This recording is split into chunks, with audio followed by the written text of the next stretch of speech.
Sanibona, ngaphambi singene kwivideo namuhla, ngithi angithathe lethuba ngibonge isupport nothando enikhombise lona lingaphezu kokucabanga kwethu.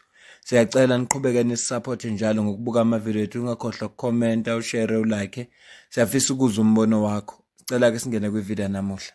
There's billions of rands that are taken back to treasury every year because sitters are unable to spend them. And people don't know about them. There's money being set aside for skills development of the youth of South Africa that because of poor planning, they are unable to implement them. That must be addressed urgently because there's a lot of young people on the streets of on our townships every day not doing anything. While we are creating employment opportunities for them, reskill them as a first opportunity, because if you're saying that their skills are not aligned to the economic activities of the country, but there's a budget for that.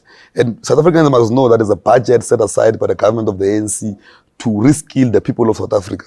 But that budget, it's end up being not used because those officials who are appointed as managers and directors, they don't plan properly.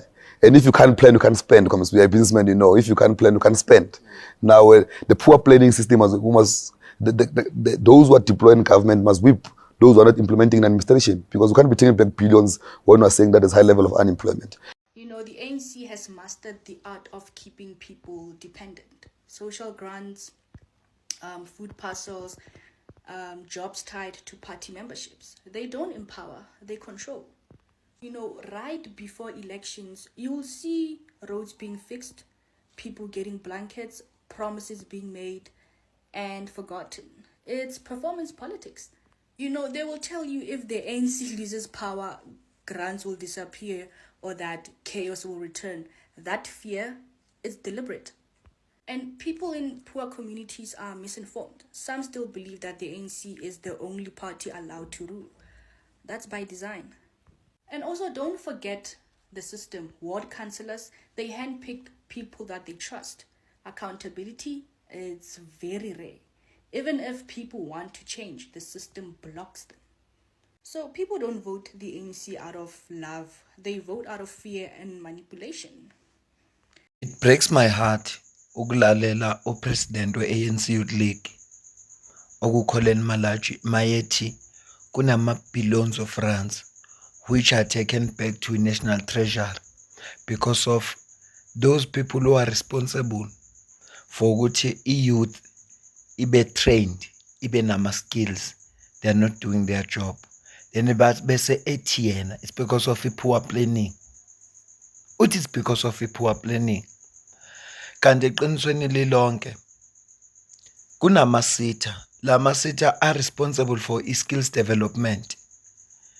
Njengoba responsible for skills development, ila funeka khona abantu abayi-youth yase South Africa batrainwe khona babe nama skills. It doesn't matter whether i-welding, whether i-bricklaying, whether i-IT noma yini, because kunemali ephuma ku-government kwi-budget efanele yenze lokho. Kodwa no akwenzeki lokho. Kunalokho le mali kuthiwa iyathatha ibuyisele back. Ukubuyela emuva nje kancane singakangeni kulolu daba efuna ukukhuluma ngalo.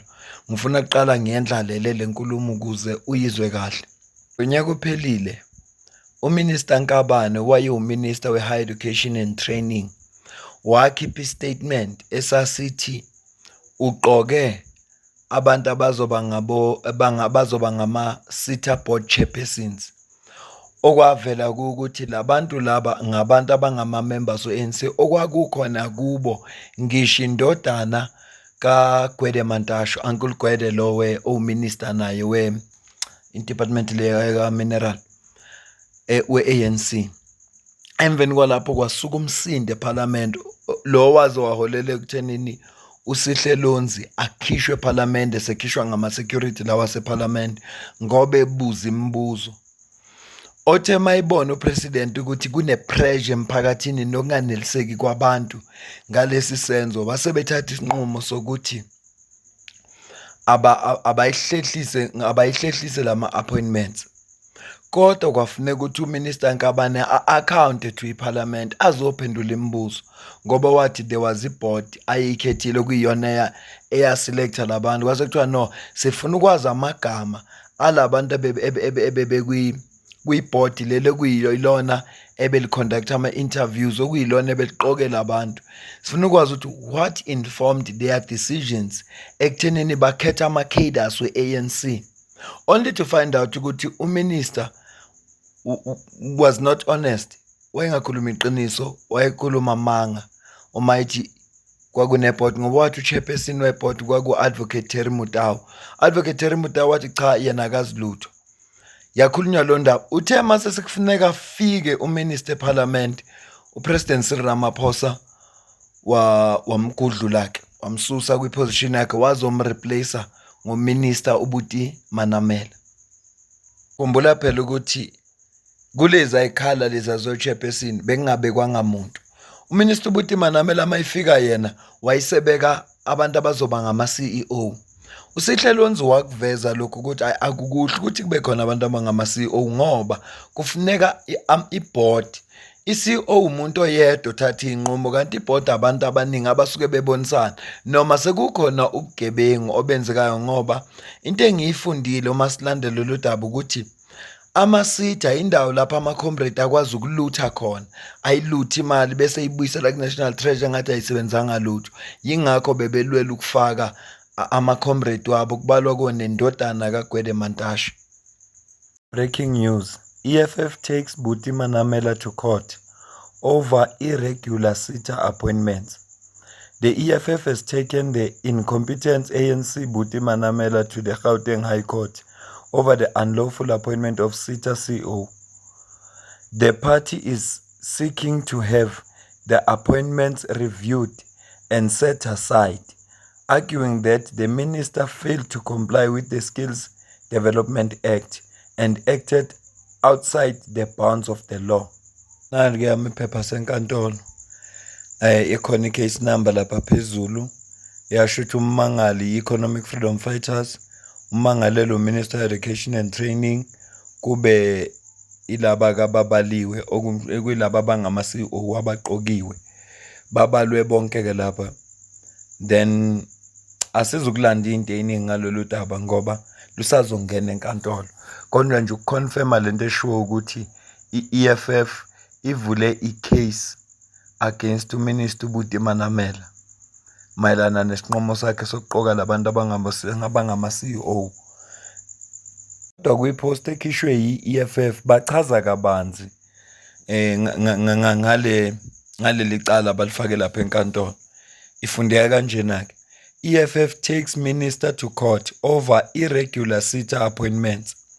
Friday, 20 February 2026, the Economic Freedom Fighters, EFF, has approached the High Court of South Africa to review and set aside the unlawful appointment of multiple SITA chief executive officers by the Minister of Higher Education and Training.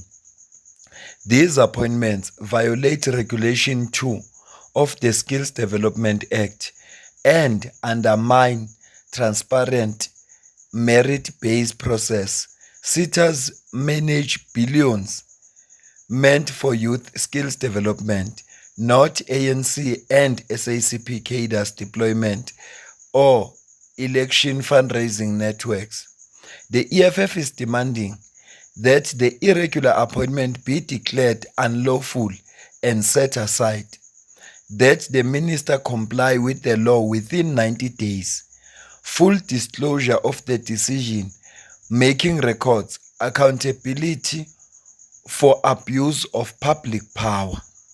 Sihle Lonzu ube ne-interview ne-Newsroom Africa mayelana nalolu daba, kodwa angisiboni isidingo sokuthi ngiyifake lo interview la ngoba usazosho okufanayo. Ngiyazi ukuthi kukhona azokwengeza, kodwa njengoba udaba nje sikalifaka enkantolo, into enhle ngenkantolo izonikeza uminister uButi Manamela ithuba lokuthi naye aziphendulele, asho ukuthi ubaqoke kanjani labantu, ngoba kuzofuneka i-EFF iprove ukuthi urule 2 uphuleke kanjani, imiphi imigudu angayilandelanga uminister. Emveni kwalapho naye aziphendulele bese inkantolo ithatha isinqumo. Yingakho ngithi ukulalela noma yini azoyisho manje kungcono masiyilalela seyishiwe enkantolo ngoba nominister uzonikwa ithuba lokuthi aphendule. Ngibona ukuthi ngingayifaki leya interview. Ngike sakhuluma ngeviki eliphelile njengoba bekunesona debate uSehlelonzi ekhuluma lapha ephethe ama-CV wama-student. Ngaphatheka kabi uma ngifunda ama-comments kukhona umuntu othi hhayi uSehlelonzi iya-pretender, i-EFF iya-pretender makukhulunywa ngodaba lwama-student. Asingakhohlisani bantu base-South Africa, asingakhohlisani. Unelungelo lokuyizondi i-EFF, unelungelo lokungayithandi i-EFF, kodwa ungalenzi iphutha lokuyiqambela amanga noma ukhuluma into engelona iqiniso ngayo. Kuma-political parties esinawo la eSouth Africa, ayikho i-political party emele iy'ndaba ze-youth ukudlula i-EFF, ayikho. Ngiyazi ukuthi kwi-portfolio committee ya-education and training, wonke ama-political party alapha, it doesn't matter whether i-DA, whether i-ANC, whether yini, alaphaya basebenza ngokuzikhandla abantwana babantu, belwela ukuthi ama-university awenze okufanele kwenzeke nama-colleges, nabo ominister laba abenze okufanele. Kodwa i-EFF efake i-bill ethi akudedelwe ama-qualifications wama-student lapha ema-university, akwazi ama-student uku-aplya for imisebenzi bese kwazi ukukhokha back iy'kweletu, ngoba kunabantu namhlanje bafundile baqeda, abagraduate-ile ngoba bakolota i-university. Kulula ukusho noma yini ngoba leyo phina uyazi, kulula. And i-EFF iyadinga ukusapotha kulokho. Uma nje funa kuthiwa manje kuphume public participation, kufanele sonke siyivotele, ngoba ukulunga kwaleso simo kule youth ekhona manje, i-youth ezayo izobe sesingcono isimo kuyo. Ibalulekile leyo nto leyo.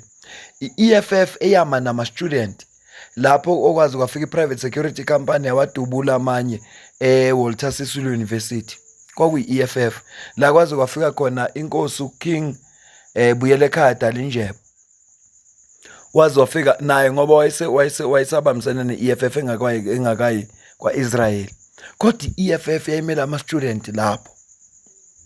Ngakho-ke kubalulekile nalento lolo uSehlelonzi la kuzobhenefitha i-youth yase-South Africa, ngoba le mali engama-billions ephumayo eyama-skills development ofuneka i-youth yase-South Africa ithole ama-skills, ikwazi ukuphila, ngoba akusiwo wonke umuntu ozoqashwa, akusiwo wonke umuntu ozoqashwa nje.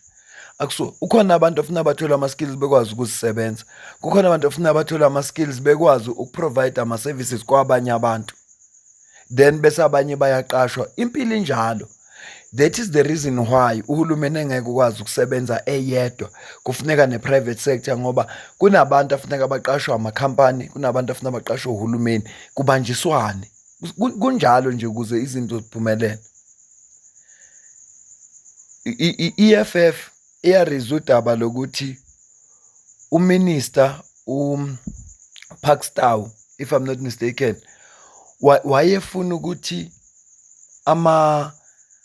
ama-university athathe iy'kweletu azinikeze ama-credit bureau. Yalo i-EFF yathi no, awukwazi uku-blacklist abantu abasazofuna umsebenzi ngoba bekolota i-university. Leso sinqumo leso basiguqula.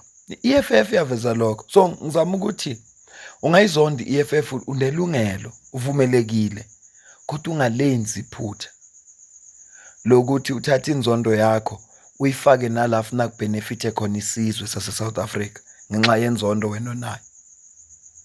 Don't play the man, play the ball. Ingakho ngithe abantu abafunda ukuthi mabethatha iy'nqumo baphelezelwe ingqondo yabo. Lalela kuthiwani, ubese uyabuka ukuthi lento singidinga ukuyixhasa noma cha. Ungathi hayi i-EFF, hayi angizukulalela lutho, ngoba la kukhulunywa ngekusasa ley'ngane ze-South Africa. Ngeke ngathi ngaphambilini uma ufuna ukubulala isizwe, ufuna ukubulala intsha leso sizwe, uma ufuna ukubulala amakhaya, ufuna ukubulala umphakathi, ufuna ukubulala intsha, ubayeke labadala, bulala intsha. Uma ubulala intsha uzobe uqedile. Uhulumeni esinayo la eSouth Africa into ayenze kahle successful lo ka-ANC ayenzele i-youth ukuthi i-youth is unemployed, uneducated and unemployable. ngoba ayinama skills. Kumanje kukhulunywa ngey'khali ey'khona kuma-university. Inamba yama-student aphasile maningi. Ama-student sekuhlangene ama-TVET college nama-universities. I-space esikhona sizothatha ingxenye yalabo bantwana kusala inqwaba. Bazokwenzani laba abahleli? Laba abangeke basithole ispace kuma-university nakuma-college. Bazohlala ukwenza. Khuluma abantu abaphasa umatric asikakhulumi ngalaba abadrope out. Mina nawe sidibane kwivideo elandelayo. Ngiyacela usubscribe, like, ushare, ucomment.